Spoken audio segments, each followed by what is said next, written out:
Hi, my name is Melissa, and today I'm going to explain my story of how I was a 10-year-old girl that dealt with my mom that had something wrong with her. I don't remember what it was called, but she had something wrong with her that made her mind literally a child's mind. Let me explain my story, you guys. I hope you enjoy this video. So here is me, a normal 10-year-old girl that just wanted to succeed in life and be the best person on the entire earth to ride a horse. I went to riding schools almost every single day. It was almost like a normal school, but except you were going to learn how to ride horses. I had been going to riding schools since I was 6 years old. My riding schools was just about 5 minutes away from my house, so I walked normally every single day. We lived in Kansas, the more country part of Kansas, if you know what I'm talking about. This was my riding school. It was just a big old barn, and there was many trying areas where me and all of my other friends, well, not really friends per se, would ride our horses. I had my beautiful white horse that I had ride since I was about 7 years old. I just normally ride baby horses when I was younger, but now that I was older, I rode all the bigger horses. But obviously, there's this really mean, popular girl that is well known for her beautiful red hat, a lot of the kids called it, and her beautiful long blonde hair. She would normally make fun of me for my outfits because she said they were poorly looking.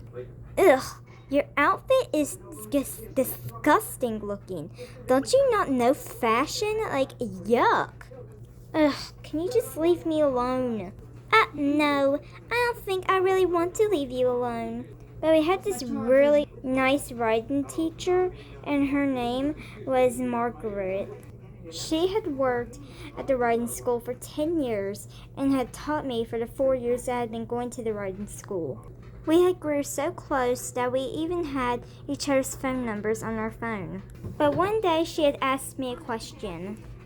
Hey, could I come to your home and talk to your parents? I'm just so impressed with you because you are one of the bestest kids that has ever rode a horse in our class. I'm just so impressed with you. I just want to speak to your parents. My smile immediately grew wide, and I said, of course. When we had gotten to my house, we unfortunately walked right into my parents arguing while my younger brother, that was 5 years old at the time, was just sitting there staring. You got ketchup on my really fancy, expensive dress. How could you do this to me? It was an accident. Ugh, I knew I shouldn't have left my dress to air dry in the kitchen.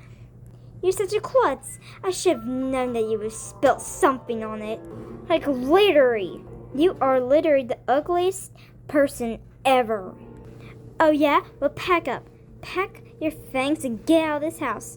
Don't ever come back again. Ugh, Mom, Dad, we have some guests. My mom and dad immediately just froze. They immediately grew my smiles on their faces and walked over and started talking to me and my teacher like nothing had ever even happened. Oh, we're so sorry. We didn't even know you were in the room. Yeah. Oh, well, yeah, but anyways, come, sit down on the couch. I want to ask a favor of you guys. So I'd like to ask if your daughter could join in one of the most complex competitions that we've ever hosted. Almost all of the parents have said yes. I was hoping you guys would say yes. Ugh, whatever. A smile immediately grew on my face. I was so happy. Is there anything I'm going to have to sign before you leave? Yes. Here, just sign your name and everything like that. Alright. Shortly after my teacher left, my dad packed his things and left also. I knew divorce between them was right in front of my eyes. But I was too happy over that I was getting ready to be in one of the most complex competitions ever. I knew I had to practice so I could be the winner. I was literally the happiest girl on earth. The next day, me and my brother were watching some shows on TV while my mom was out in the grocery store. When I had received a message on my phone that was saying that my mom had gotten in an accident, specifically a car accident, I immediately freaked out. But since I had my riding teacher's phone number, I immediately called her to take me and my brother to the hospital to go see her. While me and my brother was waiting in the waiting room, my riding teacher had to go to the restroom, and right when she left to go to the restroom, the doctor came and got me and my brother to come see my mom. You kids can come see your mother now. She is awake after 2 hours of being knocked out. Shh, kids, she's about to wake up. Everybody in the room was shocked to see my mom start crying out of nowhere. None of us knew what was going on. Hold on a minute, kids. Ma'am, can you, say something to us? She wasn't saying a word. Here, kids, we're going to do a few examines on your mother to see what exactly is going on here.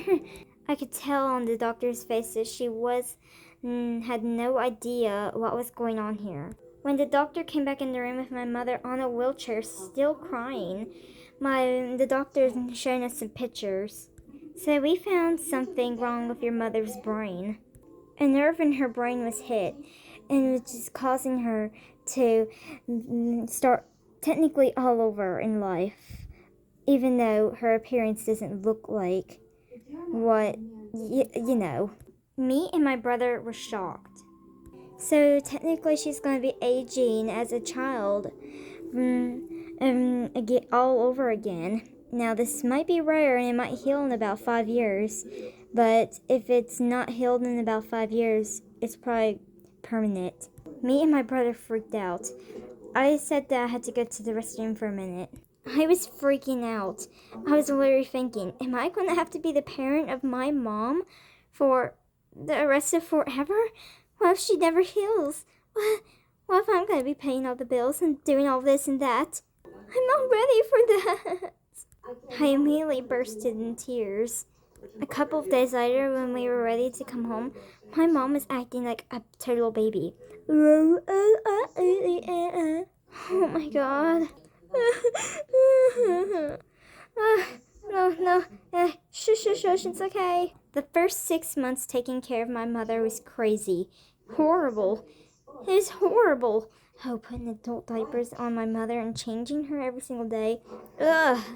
But thankfully, my riding school teacher would come over every day to make sure that I was doing okay. And she would help me pay the bills of our house because I was running out of money to do so. Oh yeah, and also taking care of my younger brother as well. Ugh. Technically for dinner, I just do something simple because I didn't really know how to cook much.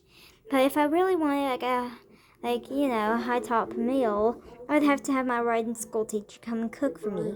But later that night, I realized that I had a huge problem up my sleeve. I had my high top riding school classes that I was supposed to be competition for, and I had like an 8-month-old baby technically taken care of. I barely had practice because of it. So technically, I had to look up on my phone for babysitters for my mom that was like 40 some years old in real life to babysit it. Ugh. I was able to get a really nice lady that understood all my issues and was able to come help babysit both my mom and my younger brother for me. I was thankful. And just if you're wondering, my riding school classes went amazing. I won. My riding school teacher was so proud of me. Even the main popular girl was impressed with me. But 2 years later, I technically had what they like to call the terrible 2-year-old. I want toys. And I was a 12-year-old girl here. I got in puberty and all that stuff. but I still didn't know how to accomplish a child that was screaming for toys. Technically, everywhere in the house I went, I was screamed at by my mother. I want toys. I think Mom wants toys. A few years later, I was 14, dealing with a 4-year-old daughter. Mom, I want toys. I want toys. Why are you not giving me any toys? I don't like Barbies. I like Baby Alives. I don't like this. I don't like that. I don't like My Little Ponies. I like Miraculous. Ew, I don't like broccoli. I want Doritos. Well, you aren't getting Doritos. But I want Doritos. Too bad, you're eating your greens. No! I'm gonna cry. But that night, after I'd put my brother and my mom to bed, I just sit there thinking, like, is my future ruined? I barely have any money.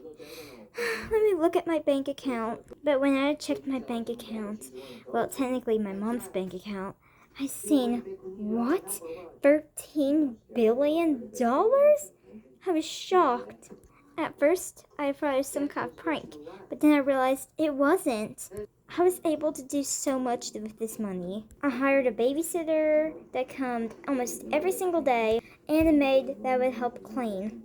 Things was going great, but when she came over and asked, I want a frozen birthday for my 5th birthday. Can you please get it for me, please, please? I don't know. Please. Well, I guess I still have $13 billion, I mean. Yay! I gave Mom one of the best birthdays ever. In our backyard, I had invited some little kids that are 5 years old, like technically my mom, to come play with her, but it didn't go as well as I planned. Ew, why is there a grown-up playing with the kids? Ooh, ooh, ooh. But I'm not a grown-up. I'm a kid too. I'm 5. You look like a kid. Yeah, she's got a point. I immediately seen those girls over there bullying her. I knew that I had to step in and defend for my mother. Hey, you girls leave her alone or else I'm uninviting you. Please don't uninvite me. I'll be good. I'm so sorry. Me too. And yes, my mom did end up having the best time of her life after that. But one day when I was 17 and she was technically, well, 7, I came in the living room to see a shocking discovery. Hey, Mom, what are you doing? Nothing. What are you reading? Let me see that. Wait, you're reading poetry? That's what I like to read when I was your age. Really? Wow.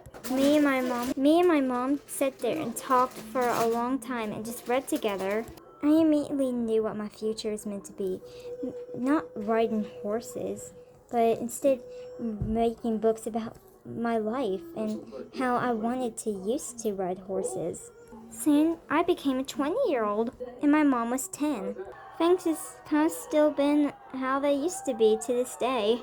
And I have opened countless libraries telling my life and my stories, my new adventures I encounter every single day of my life.